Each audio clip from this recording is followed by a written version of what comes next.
Good afternoon. My name is Christina Papernik, and I'm a master's candidate at the Harvard School of Public Health in the Department of Health Policy and Management. As part of the Decision-Making Voices in the Field speaker series on women in leadership, I'm pleased to welcome Ms. Sujatha Rao. Ms. Sujatha Rao is an exemplary leader in public health. She did her post-graduation at Delhi University and later earned her master's degree in public administration at the Harvard Kennedy School. Ms. Rao is also a Takemi Fellow at the Harvard School of Public Health, and we are fortunate enough to have her joining us again as the inaugural Grow Harlem Brundtland Senior Leadership Fellow.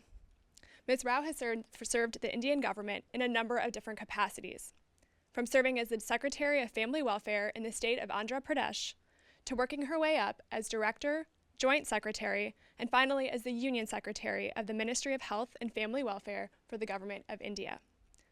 While in her position as Union Secretary, Ms. Rao launched the country's first ever national program for non-communicable diseases, and also established critical regulations for the medical education, drug, and medical device fields.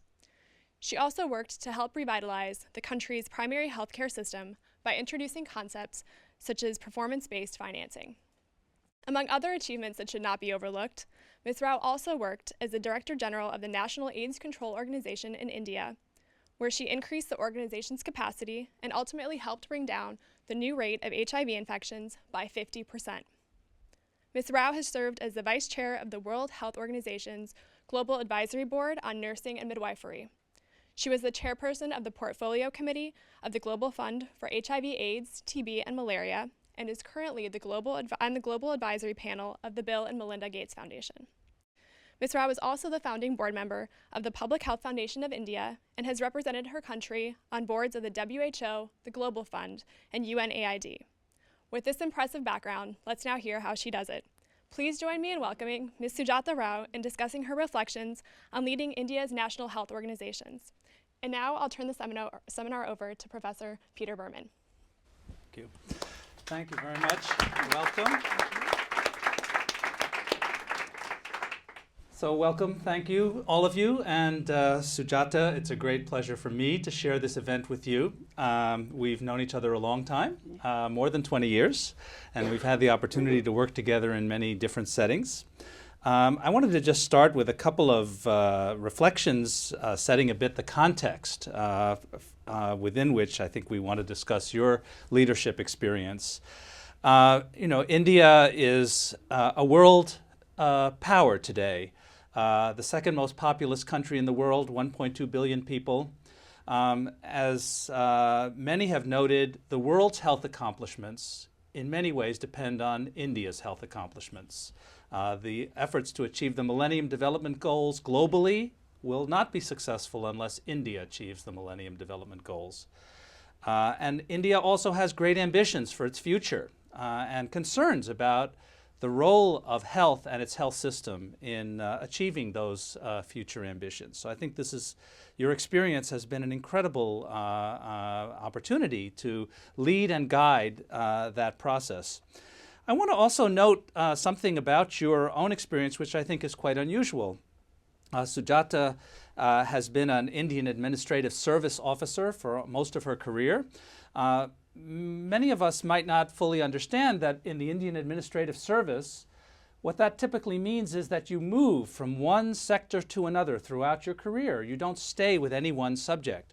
But somehow Sujatha, and I think this is in part a reflection of her own leadership abilities as well as determination, has managed to spend most of her career working on the health sector and health systems at the state level and the national level. So she is, I think, very much by far the most qualified person that has ever served in these high-level positions in terms of experience in health and the health system in the government of India. And I think that makes her a unique guest for us to talk to today.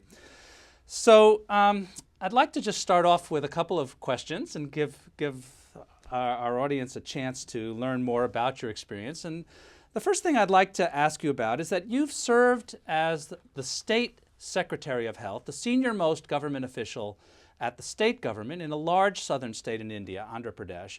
And you've also served as the first woman Secretary of Health in the Union Government Ministry of Health, looking out across the whole country of 1.2 billion people. Tell us a bit about the differences you experienced as a leader at the state level and the national level, and what kinds of demands and requirements these two different kinds of positions placed on you. That's an interesting question, because I never really thought of comparing the two. But now that you mention it, the state level, I was Principal Secretary Health in two times in Andhra Pradesh. That's a state with 8 million population. And the difference between that and being a union secretary is that at the state level, you're really close to issues and close to the people. There's no passing the buck. It just comes onto your table, and you have to own responsibility to whatever happens. So one is that you are directly accountable. The accountability level to the people is very, very high at the state level. And if you have a chief minister who's very supportive, as I did in both the stints, you can do much faster decision making than is possible in the union government. It's just between you two. You have the initiative, you write up the proposal, you can literally take the file to the chief minister, provided he trusts you and he likes the proposal, he just signs, and that's it. And you just come back and issue the orders. So the decision making and the ability to implement is much faster at the state level. But in the center, in the federal government, it's a lot of management, time management, people management. You're accountable to a large number of organizations. There's a central audit and accounts. There's a parliament oversight. There's a prime minister's office. There is the media, and there are the NGOs. There are the state organizations, your lateral working relationships with other ministries. So it's a lot of time goes in meetings and in discussions, in negotiating positions. So a lot of my time used to be spent on, again, briefing your minister. Parliamentary work takes a lot of predominantly a lot of time, and the parliamentary oversight is quite high in India. And then there again, the basic thing in the federal union secretary post is that you've got to be much smarter. You have to understand issues very quickly. There's no learning curve. There's no time given to you, and you dare not fail. So the system is very harsh, and so you have to be very quick, and you're doing about 10 different things at the same time. So unless and until you are very strategic and you know what you want to get and how you know the system, functioning of the system very well, then you really are in a strong position to negotiate your various getting your decisions very quickly.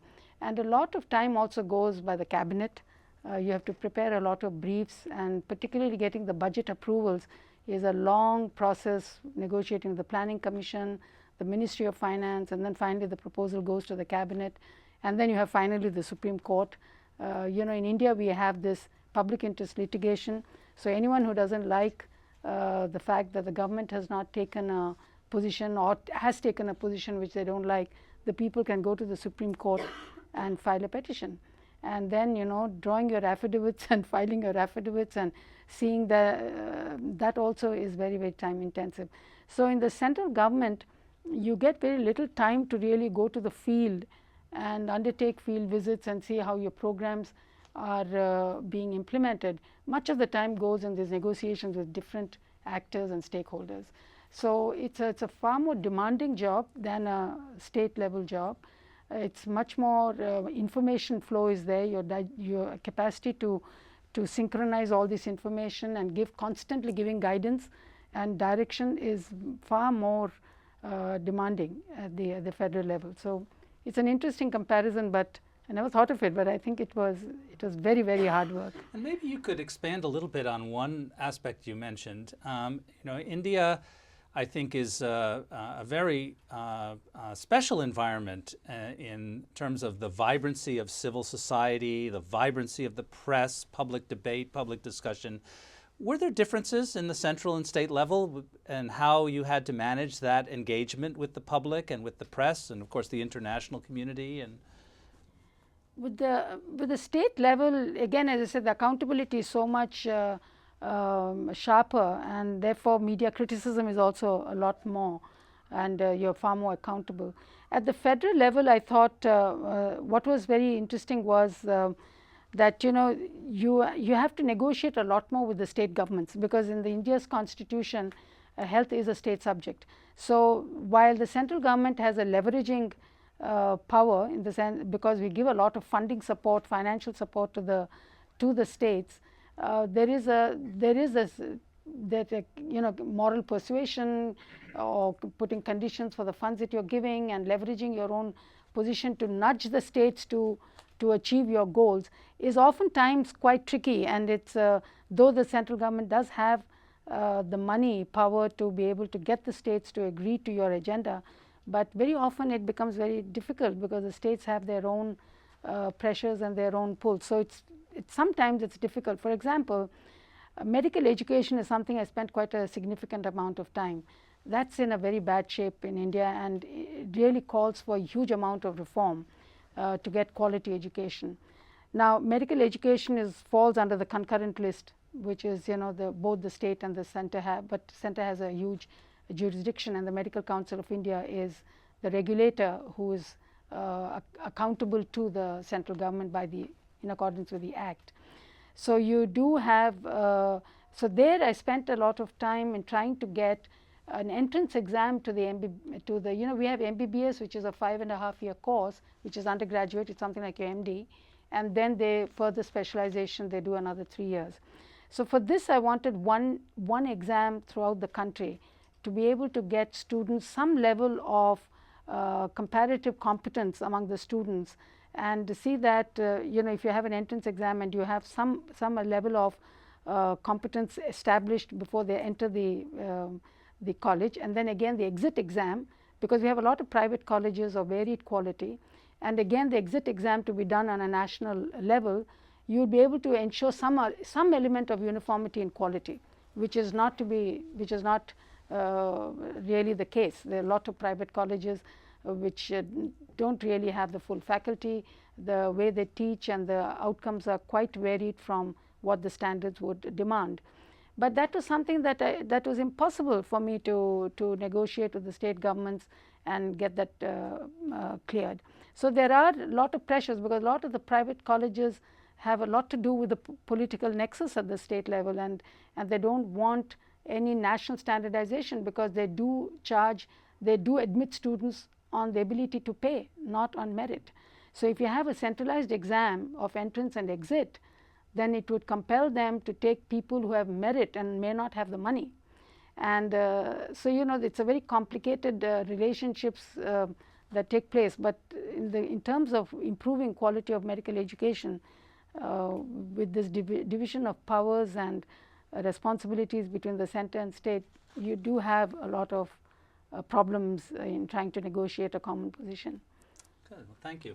So let me turn to a different subject, the subject of HIV/AIDS and the global epidemic. You served 3 years as Director General of the National AIDS Control Organization, which is a body associated with the Ministry of Health, but a separate entity that actually manages the country's AIDS control programs. I remember in the mid-2000s a lot of scare stories coming out around the world about how India, just by dint of its numbers and the rapidly increasing epidemic, was going to essentially roll off a cliff, that it was going to be severely affected by rapid increases in AIDS infections and cases. Today, I think the world sees India as having been fairly successful in controlling the advance of the epidemic, and the cliff seems to have receded.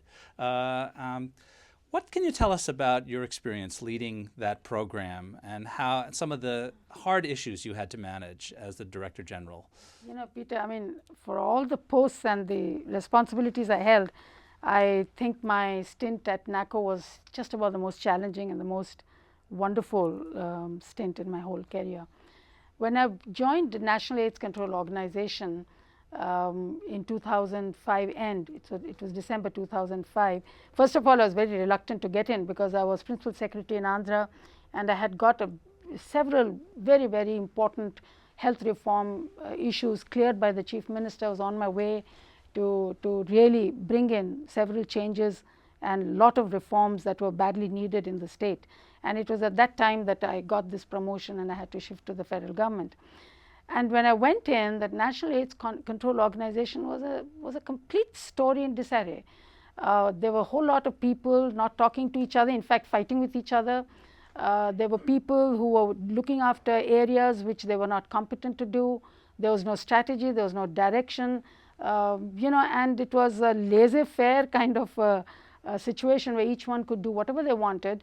And there were the donors who were behaving very, the prima donna kind of role, that they knew everything and they had to tell NACO what to do, and they would have their own person. So in fact, a time came where there was absolutely no alignment between who was doing what, and the government was completely on the defensive. Every time a guest would come to India, particularly in winter, they all arrive from the US. They never come in summer, so it's always November and December. And and they would come and say, oh, India is sitting on an atom bomb, its actual number of cases are 25 million, and they're still in denial. They're just saying it's only 5 million because the official figures showed about 5.1 million were the estimated number of infected people. And they would just keep coming and making some statement or the other. I remember once Richard Feasham came and said, circumcision is supposed to be so good and so an excellent form of prevention, and India is not taking it up. Now, India dare not take it up because of the so many religious associations given to this whole, so science is one thing, but translating it and putting it into a policy sometimes becomes another thing. So then there was a big uproar that what is, he's saying and so on. So India was very much on the defensive on this whole battle of HIV, and if you remember, in 2005, HIV was literally globally the sexiest topic to talk about. It had the highest amount of resources. It had a very high level of political attention from the US president downwards. So it was in that kind of an environment that I was brought in to set NACO right, and honestly I didn't think that I would ever be able to get anything done. But the first thing that really I sat down and I said, now what do we do? And the first thing that comes to anyone's mind, I mean, the most important and critical issue if you want to make a difference is to have the instrument to make a difference with, and that's your organization. So long as NACO doesn't matter, as long as NACO is in such a disparate and issue without any direction, no one's going to pay attention to you. So the first thing that I had to do was to get rid of the people. And since I was in the ministry before, I knew most of them. So it was sometimes hard to say, sorry, but you may be good, but you're not up to the mark to the challenges that we face today. So send away some people, get some more who are competent. And then the government had only sanctioned 50 posts. That's 50 people who could work in NACO, and I needed something like 150 people. So the remaining 100, we did massive contracting. So in a year's time, we recruited another 100 to 150 people, and I sent my teams. We just didn't advertise and seek because everyone's CV looks very good. So it's you can't go by CVs. So I had sent my teams to the best schools in India on social work, and who have on rural management. We have some very good institutes. So they went there and did campus recruitment, and I got some of the finest students who topped those schools to come and work with me, and I paid them very well. So and that's how we built a critical mass of extremely bright and motivated students, people who came and worked on a contractual basis with NACO, and we quickly got the organization up and running within a year's time. Now, since I had got these very bright minds, and we spent a lot of time on their training, in fact I even sent some of them to East West Center to understand how you do analysis, data analysis. That was considered to be one of the best institutes around. So while we were ramping up the entire quality assurance and all these methods, I had to be careful of the donors, because anyone who's praised by me, donors would offer him a job and take them away. So I had to keep the donors on leash. So I had to call them and said that any one of you poaching on even one of my people, you're out of business with India. You may leave the next day. The airports the doors are open. So you dare touch any one of them. They're petrified. And they really took me. They were so petrified that one of my officers did apply for a UNAIDS job, and the guy rang me up, "Can I see his application?" I said, "No, you can't." So quickly. so, because they get the field experience in NACO, which is what the donors want, and they want these people. So I then had a meeting with them, and I said, "Look, you guys, your success depends on my success. It's NACO's is the only one which can really scale up and achieve the goals of HIV response. And if I'm weak and I'm decapacitated by your taking away my people, and then you come to help me build my capacity, it's a no-sum game. We can't keep going in circles." So I said, "Don't do that. You please strengthen me by bringing me the best people around. And sometimes the best also need more money than I can afford as a government. So you please put your people here and work as one team." And I think they saw the sense in that, because, frankly, from their point of view, for the last 5 years, there was absolute zero leadership from NACO, and they were not really getting anywhere except holding workshops and seminars and workshops and seminars. So therefore, here they found that I was somebody trying to do business. And so therefore, Gates Foundation, USAID, UNAIDS, they all pulled together, and they really did get extremely talented, very experienced senior people to work as a technical support unit, but within NACO. In fact, DFID used to have a technical support model where they would have a technical support unit, but so far away from NACO office that I had to, I used to forget they were there, and they'd wait for my call to tell me how to support me. So I said, "This doesn't work. You've got to be inside NACO. You have to take responsibility for the advice you're giving, and you better be a part of the whole team. Blame, shame, credit, or whatever it is, you're a part of the whole story." So that's how I opened my doors wide. Windows were open, and I allowed anyone to come in and work with me shoulder to shoulder. So that was getting the donor, and then support. And then the most important thing thereafter was, what's the strategy? We don't have a strategy. How do we build one? So in this building of the next 5-year strategy in 2007 was it was very innovative, because I'm a dyed-in-wool bureaucrat, and bureaucrats just work within their own four walls and with their own organizations. So this was something extremely new, and I really took to it very quickly, fortunately, was that the strategy was being built in the public open. I mean, there were people living with HIV/AIDS, there were civil society organizations and NGOs, there were donors, there were all these stakeholders, there were doctors, academicians. They could all comment on the strategy as it developed and evolved. And anyone could give me, if they had done any pilot project anywhere, they could give me their evidence, and we found that evidence worthwhile to work a strategy intervention around it, we would use it. So it was a very, very participatory process. And it was the previous 5 years, if $500 million was the budget, for the next 5 years we took it up to $2.5 billion, and we got the money. So it was a 5-fold increase in the budget, which normally, as you know, budgets would increase only 10% incrementally year on year. At best, you can double it if you're very fortunate. But we had a 5-fold increase, and everyone said, "How can you get that kind of money?" And we did, because if you have a good strategy, you have a good organization which is willing to provide you the leadership, and you have alignment of all the stakeholders, then it is possible to make a good case to get the funding. And that's how NACO was built, very much based on evidence. We had a lot of surveillance sites that were really that's called sentinel surveillance. We had about 700 of them. In a year's time, we increased it to 1,400. We doubled the number of sentinel sites, and the treatment was hardly 20 or 25,000 when I joined, and by the time I left, it reached more than 300,000, and I think it's now 500,000. Now, the important trick on what I found most satisfying was how I learned on the job, and the biggest challenge for me was how to scale it up. How do you scale up interventions throughout the country? So, and for that, we also felt that you just opening centers and positioning people is not enough, because the quality of treatment that you get in Kerala, you should be able to get the same quality in Kashmir. So that brought us to the concept of standardizing every intervention. Every intervention was costed. Every intervention had an operational guideline.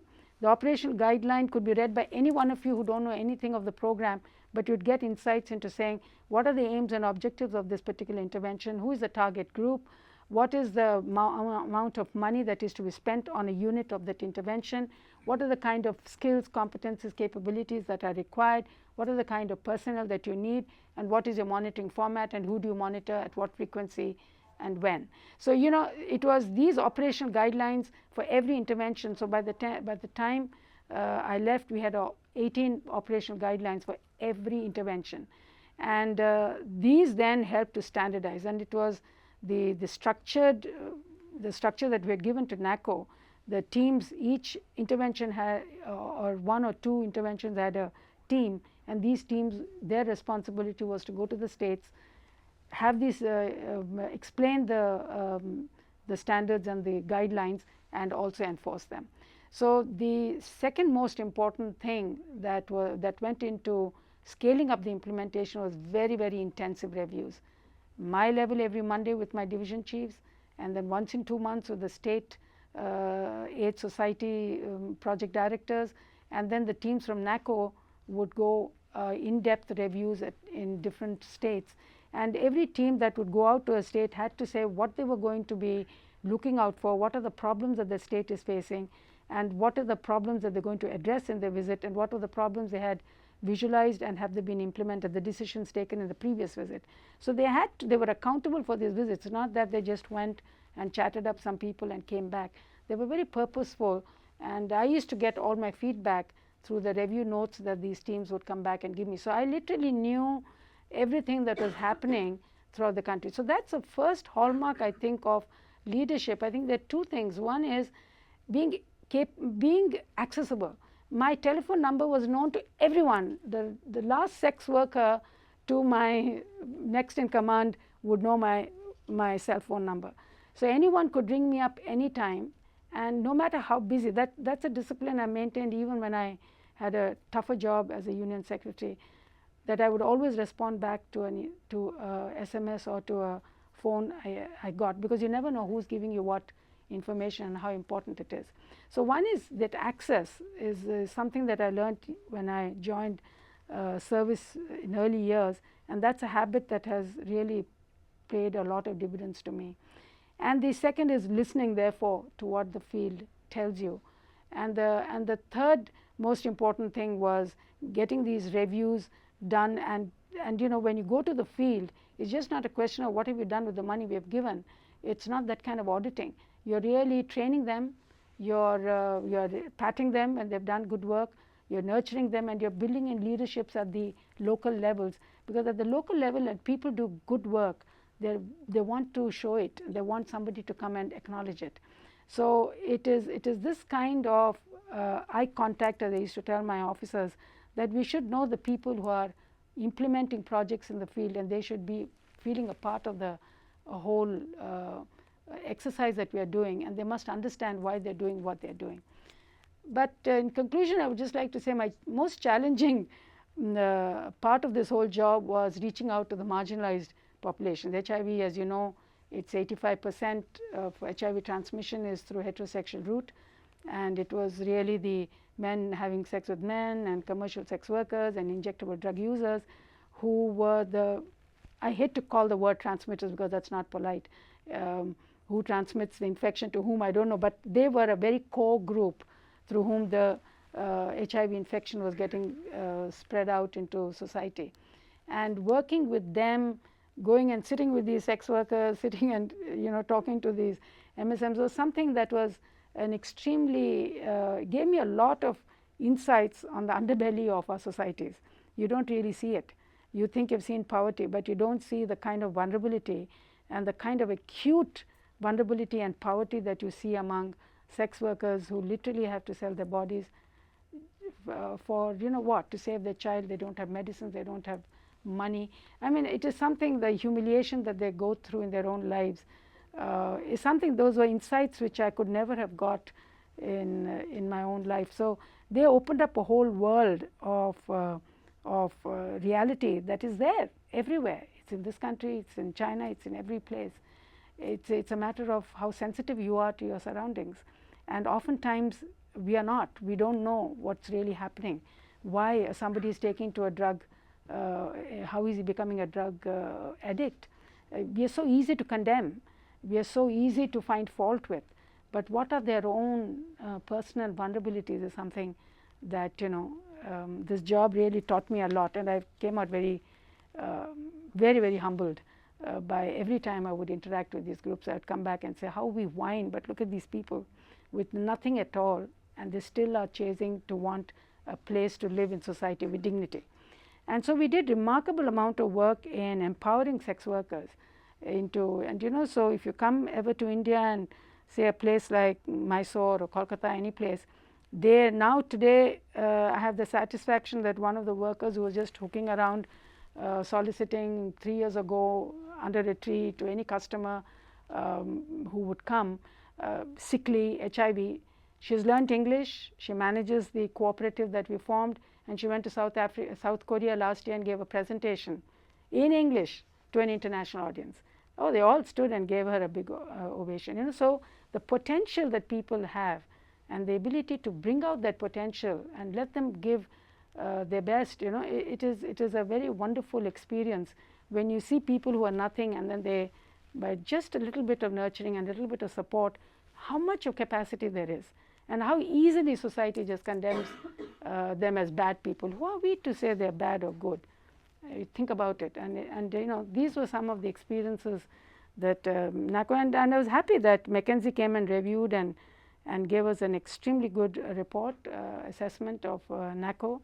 And I think our strategy, India was the only country which had a homegrown strategy. The whole world was promoting treatment. We said no, not treatment alone, but prevention. 3/4 of my budget was for prevention. 25% of my budget was through NGOs working with these marginalized groups, and 25% on treatment. And we did well, and we reversed our new infections incidence of disease by 50%. So I think we have a lot to be proud of, and it was hard. It was a lot of hard work, but I think ultimately it was some very, very satisfying job.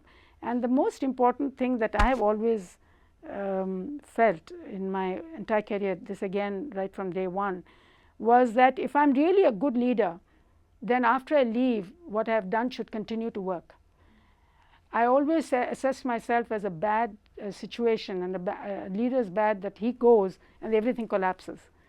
So I have this immense satisfaction that even after I left NACO and I went to the Union Secretary post, things have continued. And once you put in systems, and once you put in organizational structures, and you put in those instruments of governance, then whether the people on the top are good or not, as passionate or not, they can only make a 10% take it forward or take it backward. And this used to be an issue that used to keep coming from the donors. What after you leave, what will happen? We're trusting you, you're there, but you can be transferred out. So I said, no, then don't give it to me. You put in systems, you help me to put systems that whether I'm there or not, whether somebody else comes in or not, the systems must function. So this was something that we all worked in, and it was a great collaborative, the USAID representative used to come with me and sit on reviews that I used to hold of state governments. So there was never any barriers to say I'm government, you're a donor, and so there was this wonderful participatory collaborative environment. And I'm emphasizing it because it's not so in the Ministry of Health. And when I went there as Secretary of Health, I found all doors tightly closed like this. Not a shade of light can get in. And therefore, I think they're big losers. But that's another story. Well, thanks. That's a very compelling story, both of leadership and the human dimension of these problems we deal with. So we want to take a few questions from the audience, and let me open it up for anyone to pose a question, if there are any. Hi, my name is Jeff Urim, and I'm in the Healthcare Policy and Management track doing an MPH. And before I came here, I worked for Intel, and I did a little bit of work with some people who are over in India. And I also try to read the news a little bit and keep up on what's happening. And I was just wondering, I'm sure as you did your work, you probably ran into some issues around corruption. I mean, it's always something everyone has to deal with, and I've worked with teams from all over the world, and it's always something you have to deal with. And I was just wondering if you could give us a little bit on your strategy for dealing with corruption and what you did. That's a very tough question to answer because corruption is just all over.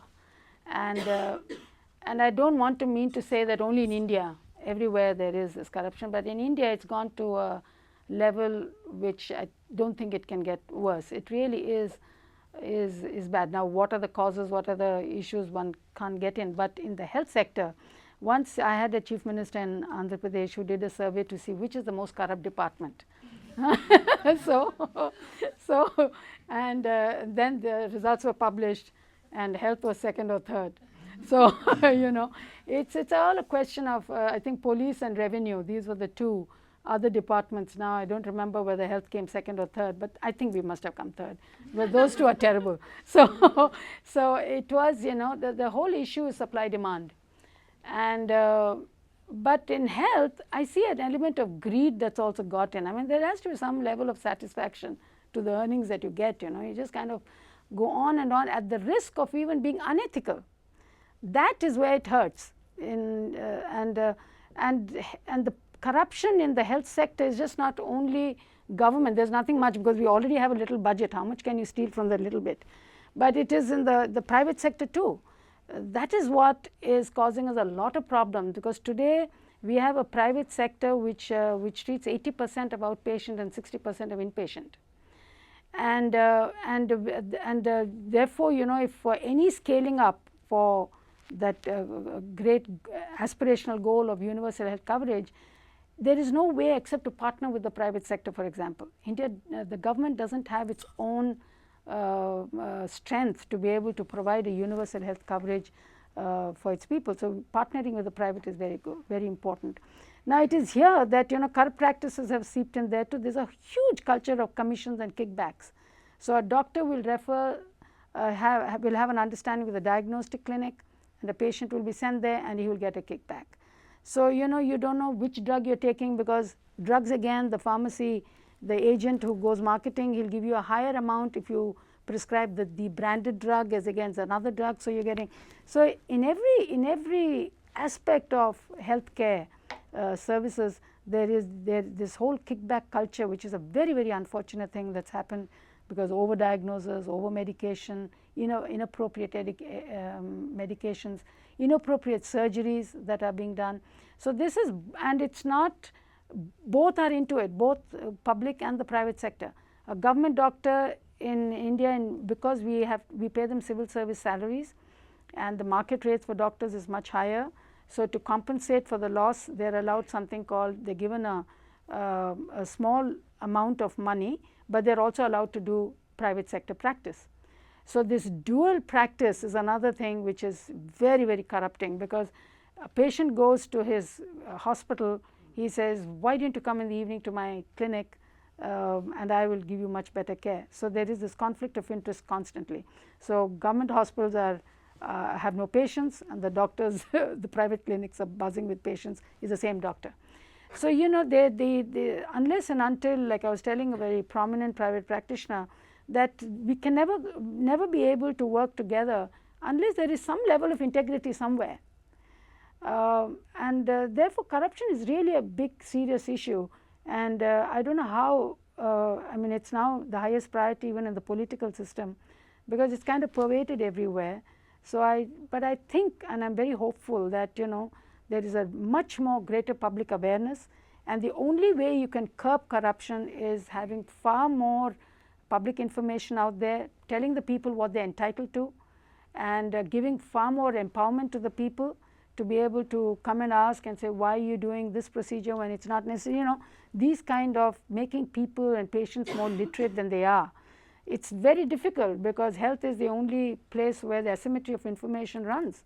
And even I, with all my understanding of health, if a doctor tells me to go through a surgery or go through a mammogram or go through a MRI, the likelihood of obeying him is far more than questioning him and saying, I think you're trying to just get me to take unnecessary tests. So this issue is exploited fully, and but I think we need to have more standards, standardize issues, get more protocols in, much more public information, and much more accountability systems to bring in greater accountability and oversight.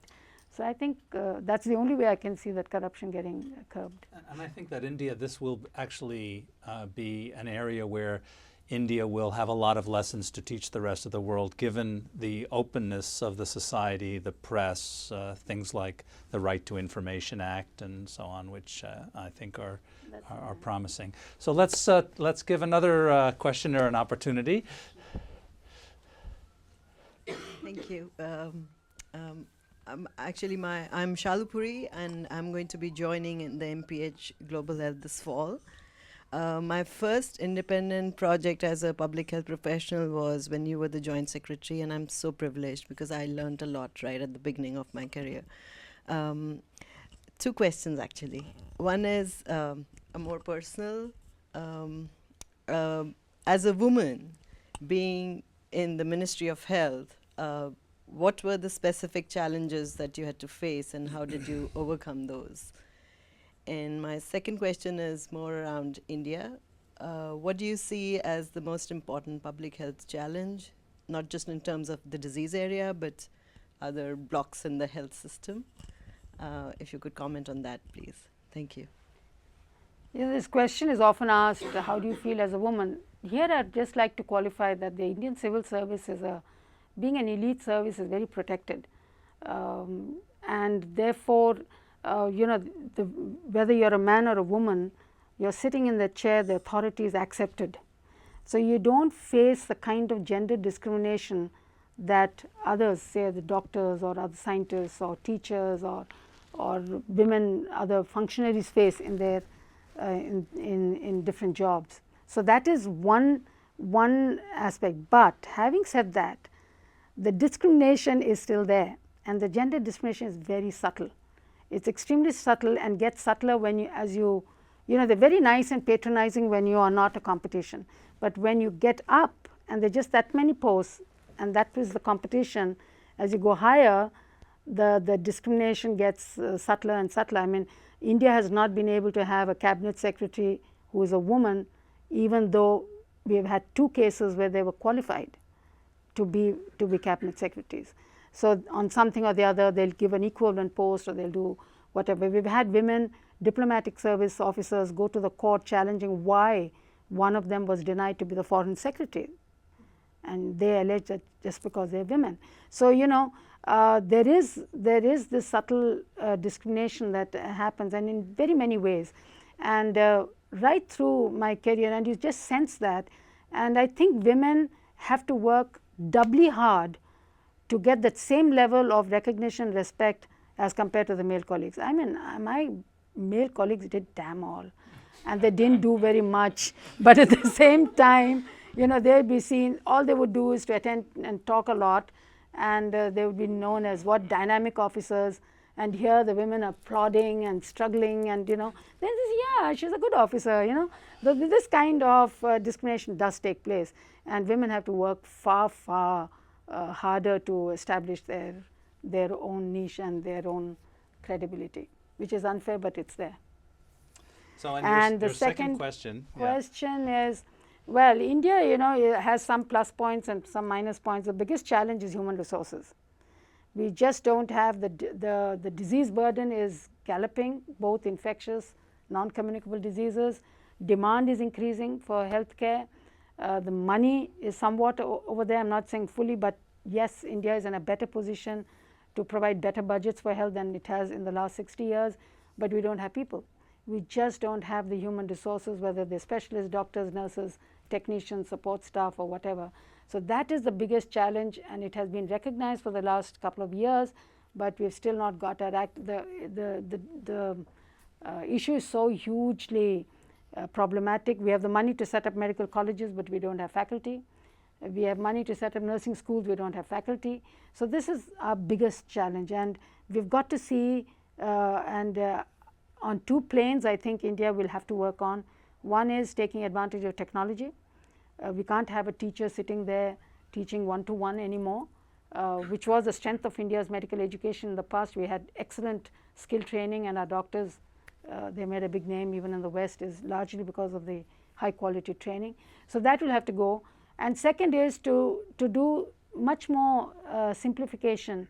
Do we need a graduate nurse in a surgery room just to give instruments to the doctor? I mean, that can also probably be done by probably a lesser qualified.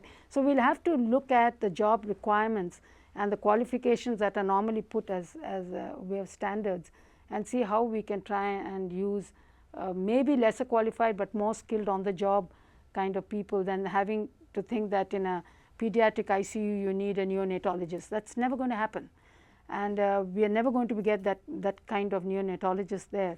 And so do you mean to say that we cannot have those ICUs when you have a huge disease burden, huge burden of 30% of the 27 million giving birth being less than 2 kgs?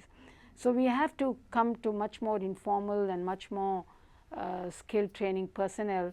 So HR is really a very major issue. So we're running about out of time, and we have time for one more quick question and one more quick, brief answer.